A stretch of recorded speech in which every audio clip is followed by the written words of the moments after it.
नमस्कार दोस्तों, आप सभी का एक बार फिर से नई क्लास में स्वागत है। साथियों, आज की क्लास में रीजनिंग के टॉप 5 इम्पोर्टेंट क्वेश्चंस लेकर आया हूं जो सभी कॉम्पिटिटिव एग्जाम में बार बार पूछे जाते हैं और इन प्रश्नों को सॉल्व करने की आसान ट्रिक भी इस वीडियो में लेकर आया हूं। तो क्लास को पूरा जरूर देखिएगा। तो आइए दोस्तों, स्टार्ट करते हैं आज की क्लास। दोस्तों पहला प्रश्न देखिए, डाइस से है यानी कि पासा से। दोस्तों मोस्ट इंपोर्टेंट प्रश्न है, ये प्रश्न बहुत बार पेपर में पूछा जाता है इस टाइप के। तो दोस्तों इस प्रश्न को देखने में बड़ा लगता है, सॉल्व करना बेहद ही आसान है। बस तरीका जान जाइए, आपको सेकेंडों नहीं लगेगा इस प्रश्न का आंसर देने में। प्रश्न क्या कह रहा है पहले पढ़ते हैं। प्रश्न कह रहा है नीचे एक पासे के 4 प्रारूपों को दर्शाया गया है। 4 प्रारूप आपको दिख ही रहे हैं और कह रहा है इस पासे में अंक 2 के विपरीत फलक पर कौन सा अंक होगा। किसके विपरीत सतह पे पूछ रहा है दोस्तों? अंक 2। विपरीत भी कभी कहता है, सामने भी कहता है, तो आप कंफ्यूज नहीं होंगे। ठीक है, कोई भी वर्ड कहे, 2 के विपरीत पूछे, 2 के उल्टा पूछे, 2 का सीधा पूछे, ठीक है, तो इस बात में आप कंफ्यूज नहीं होंगे इस वर्ड से क्या कह रहा है। यानी कि 2 के आपको विपरीत बताना है कि क्या होगा। तो दोस्तों पहले तो हम देखेंगे पासे में 2 दिख कहाँ रहा है। तो पासे में, पहले पासे में देखेंगे दोस्तों तो 2 यहाँ पे दिख रहा है, और दूसरे में देखेंगे दोस्तों तो 2 यहाँ पे दिख रहा है, तीसरे में 2 नहीं दिख रहा है, चौथे में देखेंगे तो 2 यहाँ पे दिख रहा है। ठीक है, तब दोस्तों हम क्या करते हैं, 2 के और विपरीत जो सतह है यानी कि 2 के और जो 2 फलक है दोस्तों, उस पे क्या क्या आपको दिख रहा है। तो पहले वाले में दोस्तों क्या दिख रहा है? 3 4 दिख रहा है। क्या दिख रहा है? 3 4। तो यही हम देखेंगे दोस्तों, 3 4 किसी ऑप्शन में आपको दिख रहा है, किसी पासे में दिख रहा है, तो 3 4 दोस्तों आप कहेंगे कि और आपका तीसरे पासे में दिख रहा है। कहाँ दिख रहा है दोस्तों? 3 4 किस पासे में दिख रहा है? तीसरे वाले में दिख रहा है ना 3 4। तो यही दोस्तों 3 4 क्या हो जाएंगे? पहला और तीसरा का कॉमन हो जाएंगे, और 2 के विपरीत पे क्या हो जाएगा दोस्तों? ये जो 5 आपको दिख रहा है ना तीसरा में, यही क्या हो जाएगा दोस्तों? 2 के विपरीत सतह पे हो जाएगा अंक। यानी कि इसका आंसर क्या हो जाएगा? 5। एक बार और समझ लीजिए, 2 आपको दोस्तों पहले में दिख रहा है ना, और क्या दिख रहा है? 3 4। दो फलक पे और क्या दिख रहे हैं? 3 4। अब ढूंढेंगे 3 4 किस ऑप्शन में है। तो 3 4 देख रहे हैं दोस्तों किस, कहाँ पे है? यहाँ पे तीसरे में, और तीसरे में 3 4 है, पहले में भी 3 4। 3 4 3 4 क्या हो गए? कॉमन हो गए, और 2 के विपरीत सतह पे क्या हो जाएगा? ये 5 बचा, यही आंसर हो जाएगा। 5 किस ऑप्शन में? ऑप्शन नंबर सी में। आपका ऑप्शन नंबर सी सही हो जाएगा। और दोस्तों अगर आप कहेंगे कि 2 तो यहाँ पे भी सर दिख रहा है, तो यहाँ पे क्या होगा? तो 2 तो दोस्तों दिख रहा है, लेकिन इसका कॉमन क्या होगा? 1 3। 1 3 किसी ऑप्शन में दिख रहा है? नहीं दिख रहा है, तो इससे हम प्रश्न को सॉल्व नहीं कर सकते। 2 आप कहेंगे दोस्तों क्या कर सकते हैं कि चौथे वाले में भी दिख रहा है, लेकिन चौथे वाले में क्या दिख रहा है दोस्तों? 6 4 दिख रहा है 2 फलक पे। 6 4 किसी ऑप्शन में दिख रहा है? नहीं दिख रहा है, तो ऐसे आंसर नहीं होगा। यहाँ पे पहले वाले में 2 दिख रहा है और 3 4 दिख रहा है। 3 4 इस ऑप्शन में आपको दिख रहा है, यानी कि तीसरे में 3 4 कॉमन हो गए। 2 का विपरीत क्या हो गया? 5। 5 किस ऑप्शन में है? ऑप्शन नंबर सी में। आपको ऑप्शन नंबर सी सही हो जाएगा। बस आपको देखना है और आंसर दे देना है। ठीक है, मैं उम्मीद करता हूँ दोस्तों आप इस प्रश्न को एकदम अच्छे से समझ गए होंगे। इस टाइप के प्रश्न आएंगे तो आप सेकंडों में सॉल्व कर लेंगे। नेक्स्ट क्वेश्चन देखिए दोस्तों, दूसरा प्रश्न है। दूसरा प्रश्न भी मोस्ट इंपोर्टेंट है, बार बार ये भी पूछा जाता है वेन डायग्राम से। दोस्तों वेन डायग्राम से प्रश्न आप कैसे सॉल्व करेंगे, बस आपको समझना है। देखिए प्रश्न कह रहा है निम्न में से कौन सा वेन डायग्राम आम, फल और सब्जी के बीच के संपर्क को सही सबसे अच्छी तरह दर्शाता है। ठीक है, किसके किसके बीच? दोस्तों वेन डायग्राम प्रश्न में आपको ज्यादा दिमाग नहीं लगाना है, उसमें देखना है आपको वर्ड कौन कौन सा दिया है। वर्ड दिया है दोस्तों, आम दिया है, फल दिया है, सब्जी।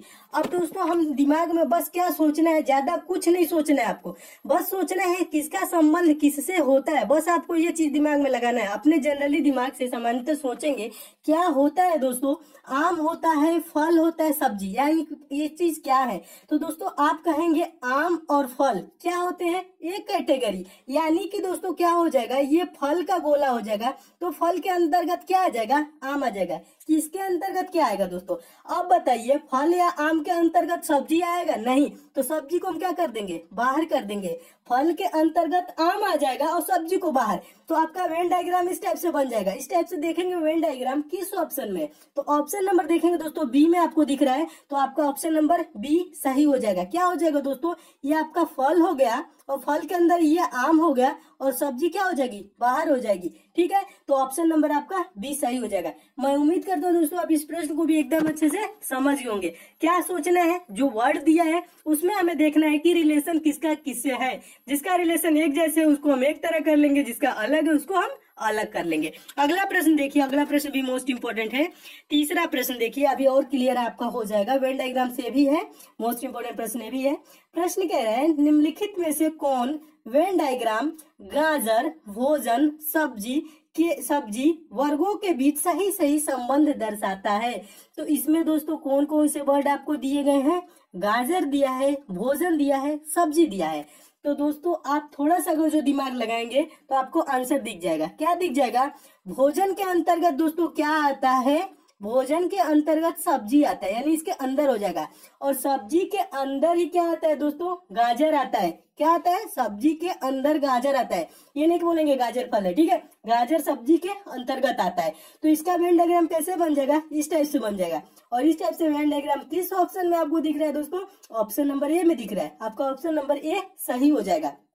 एक बार और समझा देता हूँ, आपको सोचना क्या है, सोचना ज्यादा कुछ नहीं है, आपको बस ये देखना है गाजर दिया है, भोजन दिया है, सब्जी दिया है, तो इसमें कौन सा संबंध बन सकता है। तो आप बोलेंगे दोस्तों भोजन के अंदर क्या आता है, ठीक है, भोजन के अंदर ही तो सब्जी आता है, सब्जी हम करते खाते हैं, ठीक है, और गाजर भी खाते हैं, तो गाजर किसके अंदर आता है दोस्तों, सब्जी के अंतर्गत आता है। तो इस टाइप से वेन डायग्राम बन जाएगा। आपका ये वाला भोजन हो गया, दूसरा वाला क्या हो गया, ये आप सब्जी हो गया, तीसरा वाला क्या हो गया, गाजर हो गया, ठीक है। तो ऑप्शन नंबर ए आपका सही हो गया। मैं उम्मीद करता हूँ दोस्तों आप इस प्रश्न को भी एकदम अच्छे से समझ गए होंगे। नेक्स्ट क्वेश्चन देखिए दोस्तों, चौथा प्रश्न भी मोस्ट इंपोर्टेंट है, बहुत बार पेपर में ये प्रश्न पूछा जा चुका है दोस्तों, आगे भी आपको पूछा जाएगा, तो आपको ज्यादा इस प्रश्न के लिए सोचना नहीं है, आप सेकंडों में आंसर देंगे। कैसे, समझिए।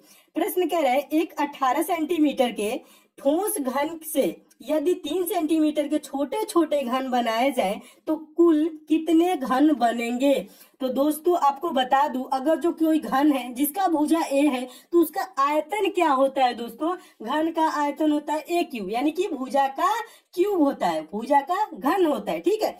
तो कोई दोस्तों क्या है उसका, यानी कि 18 सेंटीमीटर का उसका क्या है, एक 18 सेंटीमीटर का ठोस घन है, ठीक है। तो हम क्या करेंगे दोस्तों, उसका भुजा कितना है, 18 सेंटीमीटर का है ना, तो उसका क्यूब कर लेंगे और क्या करें, 3 सेंटीमीटर के छोटे घन बनाया जाए। तो 18 सेंटीमीटर के घन का आयतन दोस्तों क्या होगा, हम उसका आयतन देखेंगे। आयतन क्या होता है दोस्तों, ये भुजा वाले घन का आयतन पहले समझ लीजिए, ए क्यूब होता है। आयतन क्या होता है, ए क्यूब होता है ना। तो 18 सेंटीमीटर वाले भुजा का घन का आयतन क्या होगा दोस्तों, 18 का क्यूब होगा। 18 का क्यूब का मतलब क्या होता है दोस्तों, 18 गुणे 18 गुणे 18। ज्यादा दिमाग नहीं लगाना है, बस इतना समझिए, ठीक है। और क्या कह रहा है, चूंकि 3 सेंटीमीटर के छोटे छोटे घन बनाए गए हैं, तो क्या करना है दोस्तों, छोटे छोटे घन बनाए गए 3 सेंटीमीटर के, तो 3 सेंटीमीटर वाला घन का आयतन क्या हो जाएगा, ए क्यूब, यानी कि 3 का क्यूब। 3 का क्यूब का मतलब 3 गुणे 3 गुणे 3, बस बटा इतना करना है, आपका आंसर आ जाएगा कि कितने घन बनेंगे। तो इसको दोस्तों हम कटाते कैसे हैं, 3 छक्के 18 और फिर इससे कटा लेंगे 3 छक्के 18, इस 3 से ये 18 कट जाएगा। तो आपका कितना हो गया दोस्तों, 6 गुणे 6 गुणे 6, तो क्या हो जाएगा, 6 के 36, 36 छक्के 216, क्या आ जाएगा दोस्तों, 216। क्या आ जाएगा आंसर, 216। 216 किस ऑप्शन में है, तो ऑप्शन नंबर ए में है। आपका ऑप्शन नंबर ए सही हो जाएगा। इसका आंसर क्या हो जाएगा, 216। एक बार और समझा देता हूँ, देखिए दोस्तों आपको ज्यादा कुछ नहीं सोचना है, घन का आयतन क्या होता है और कितना काटा जाना है, ये चीज नहीं सोचना है। आपको प्रश्न में दे दे कि छोटे छोटे घन बनाना है, 18 सेंटीमीटर का ठोस घन है, तो आपको दोस्तों बस ये चीज दिमाग में रखना है ना, आपको फार्मूला नहीं रखना है रीजनिंग के लिए। मैथ में आपको बताऊंगा फार्मूला सारे चीज, लेकिन इसमें क्या करना है, आपको फार्मूला नहीं रखना है, आपको बस करना है 18 है ना, तो हम क्या करेंगे, 18 को 3 बार गुणा कर देंगे, 18 गुणे 18 गुणे 18, और बटा क्या कर देंगे, 3 छोटे छोटे जिससे घन बना देते हैं उसको हम बटा में 3 बार कर लेंगे, 3 गुणे 3 गुणे 3। अब इसको कटा लेंगे, आपका क्या आ जाएगा, कुल घन कितने बनेंगे उसकी संख्या आ जाएगी। तो इसको कटाएंगे तो 3 छक्के 18, फिर 3 से 18 कटाएंगे तो 3 छक्के 18, और 3 से इसको कटाएंगे तो 3 छक्के 18। तो ये 6 गुणे 6 गुणे 6 कितने बार हो गया, 3 बार।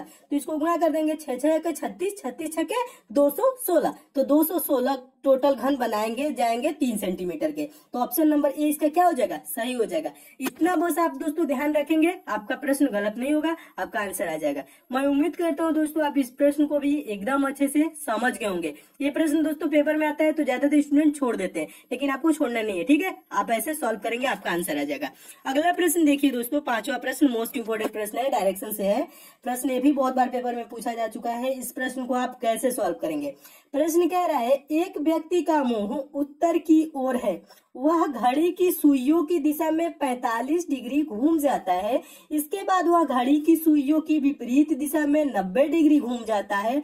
अब उसका मुंह किस दिशा में है? ठीक है, तो इस प्रश्न के लिए दोस्तों आप क्या करेंगे? पहले तो आपको सोचना है दोस्तों घड़ी की दिशा। घड़ी की दिशा क्या होती है? मान लेंगे ये घड़ी है, तो घड़ी कैसे चलती है दोस्तों? घड़ी ऐसे चलती है, देख समझ लीजिए दोस्तों, कैसे चलती है? ऐसे ही तो चलती है ना। आपका क्लॉकवाइज डायरेक्शन यही होता है, ऐसे चलती है। और यहाँ पे तो कहा 45 डिग्री घड़ी की दिशा में, सुइयों की दिशा में घूमता है, और 90 डिग्री विपरीत दिशा में। विपरीत दिशा दोस्तों क्या हो जाएगी? घड़ी ये है तो यानी कि विपरीत दिशा क्या हो जाएगी? उल्टा हो जाएगी, यानी कि सुई ऐसे चलने लगेगी। कैसे चलने लगेगी? इस टाइप से चलने लगेगी। और घड़ी का डायरेक्शन तो बताए थे ऐसे क्लॉकवाइज, ये एंटी क्लॉकवाइज होता है, ठीक है। हिंदी इंग्लिश दोनों में समझ लीजिए। ये चीज हो गया ना, आप समझ गए। सीधा कैसे चलेगी? सीधा दोस्तों ऐसे चलेगा। हाँ, उल्टा कैसे चलेगा दोस्तों? उल्टा का मतलब ऐसे चलेगा, ठीक है। ये चीज बस इतना समझ गए तो आप इस प्रश्न का आंसर भी दे लेंगे। अब देखिए दोस्तों, अब एक चीज क्या होता है दोस्तों, डायरेक्शन बनाना, दिशा बनाना। आपको पेपर में कभी भी आए तो आप डायरेक्शन क्या करेंगे? ऐसे आप सिंबल बनाएंगे प्लस का, और ऊपर क्या होता है दोस्तों? हमेशा ऊपर क्या होता है? उत्तर होता है। उत्तर क्यों होता है? उत्तरी दिशा ऊंची पे है, ठीक है। ये चीज तो मैं रीजनिंग में आपको बता दूंगा, आगे पढ़ाऊंगा तो। ये आगे ऊपर क्या लिखेंगे दोस्तों? उत्तर लिखेंगे। नीचे क्या लिखेंगे दोस्तों? नीचे दक्षिण होता है। दाहिने साइड क्या होता है दोस्तों? पूर्व होता है। और बाएं साइड क्या होता है? पश्चिम होता है। हमेशा दिशा ऐसे बनती है, ठीक है। तो ये चीज आपको दोस्तों दिशा प्रश्न में बना के ऐसे दिया नहीं रहेगा, ये आपको बनाना पड़ेगा, ठीक है। जब इतना दोस्तों आप बना लेंगे, यहाँ पे आपका पश्चिम हो जाएगा, तो आप क्या करेंगे दोस्तों? आपको ज्यादा अब नहीं सोचना है, प्रश्न को पढ़ना है, आंसर देना है। कह रहा है एक व्यक्ति का मुंह उत्तर की ओर है। उत्तर की ओर है यानी व्यक्ति का मुंह किधर है? इधर है, ठीक है। उत्तर की ओर है ना। आप कह रहे हैं वह घड़ी की सुइयों की दिशा में 45 डिग्री घूम जाता है। 45 डिग्री और 90 डिग्री समझ लीजिए दोस्तों, ये होता है आपका यहाँ से यहाँ तक जो होगा ना, यहाँ से ये 90 डिग्री होता है। इतना ये 90 डिग्री होता है, ऐसे सीधा एकदम। कोई ये लकीर है ऐसे, और ऊपर ऐसे कर दिया जाए तो ये जो डिग्री होता है 90 डिग्री होता है। और 90 का दोस्तों आधा क्या होता है? 45 होता है ना। तो उसका मुंह उत्तर की ओर है, तो ये आपका तो 90 हो जाएगा। अब 45 डिग्री घूमता है तो ये बीच में घूमेगा। कहाँ घूमेगा? बीच में। समझते चलिए। मेरा दोस्तों प्रयास यही रहता है कि हर कमजोर से कमजोर छात्र जो भी है एकदम अच्छे से समझे, ठीक है। ये चीज नहीं कि मैं बहुत आपको समझाता हूँ, ठीक है। इसलिए समझाता हूँ कि कमजोर छात्र जितने भी है एकदम अच्छे से समझे, किसी प्रकार का डाउट ना हो रहे। आप अच्छे से सब लोग समझते चलिए। देखिए प्रश्न 45 डिग्री कहाँ हो जाएगा? बीच में हो जाएगा, क्योंकि 90 डिग्री का था तो यहाँ हो जाता, पूरब की तरफ हो जाता। लेकिन 45 का रहा है तो इधर घुमा है। कहाँ घुमा है? यहाँ पे घूम गया। अब फिर क्या करे? इसके बाद वो घड़ी की सुइयों की विपरीत दिशा में 90 डिग्री घूम जाता है। तो यहाँ पे तो जो घुमा ही है, अब विपरीत दिशा कहाँ हो जाएगा दोस्तों? घड़ी की सुई की दिशा में ऐसे घुमा है 45 डिग्री। अब विपरीत दिशा कैसे हो जाएगा दोस्तों? ऐसे हो जाएगा। और 90 डिग्री घूम रहा है तो 45 डिग्री को अगर जो घूमेगा तो यहाँ हो जाएगा, और 45 घुमा देंगे तो कहाँ हो जाएगा? यहाँ हो जाएगा, यानी कि 90 डिग्री ये दिशा हो जाएगी। तो दोस्तों अब बताइए उसका मुंह किस दिशा में है? तो आप कहेंगे कि इसका मुंह दोस्तों है उत्तर पश्चिम। अब दोस्तों दिशा का निर्धारण कैसे करते हैं मैं आपको बता दूं। इसका मुंह यहाँ पे दोस्तों है, तो ये देखिए ये ऊपर उत्तर है और ये पश्चिम है, तो इस दिशा को हम क्या बोलेंगे? उत्तर पश्चिम बोलेंगे। क्या बोलेंगे? उत्तर पश्चिम। उत्तर पश्चिम किस ऑप्शन में? ऑप्शन नंबर बी में। और यहाँ पे दोस्तों अगर मुंह है तो ऊपर उत्तर है, दाहिने साइड पूर्व है, तो इसे हम पूर्व उत्तर भी बोल सकते हैं, उत्तर पूर्व भी बोल सकते हैं, ठीक है। अगर जो यहाँ पूछता दोस्तों यहाँ पे तो क्या होता? उत्तर पूर्व होता। लेकिन यहाँ पे इसका मुंह आ गया दोस्तों यहाँ पे, तो क्या हो गया? उत्तर पश्चिम। उत्तर पश्चिम किस ऑप्शन में? ऑप्शन नंबर बी में। आपका ऑप्शन नंबर बी क्या हो जाएगा? सही हो जाएगा। मैं उम्मीद करता हूँ आप एकदम अच्छे से समझ गए होंगे। 45 डिग्री घुमाते यहाँ, फिर 90 डिग्री इधर एंटी क्लॉक में घूम गया तो यहाँ हो गया। और ये आपका उत्तर है, या पश्चिम है, तो यानी कि उसका मुंह अब उत्तर पश्चिम दिशा में। उत्तर पश्चिम ऑप्शन नंबर बी में। आपका ऑप्शन नंबर बी सही हो जाएगा। मैं उम्मीद करता हूँ दोस्तों आप इस प्रश्न को एकदम अच्छे से समझ गए होंगे।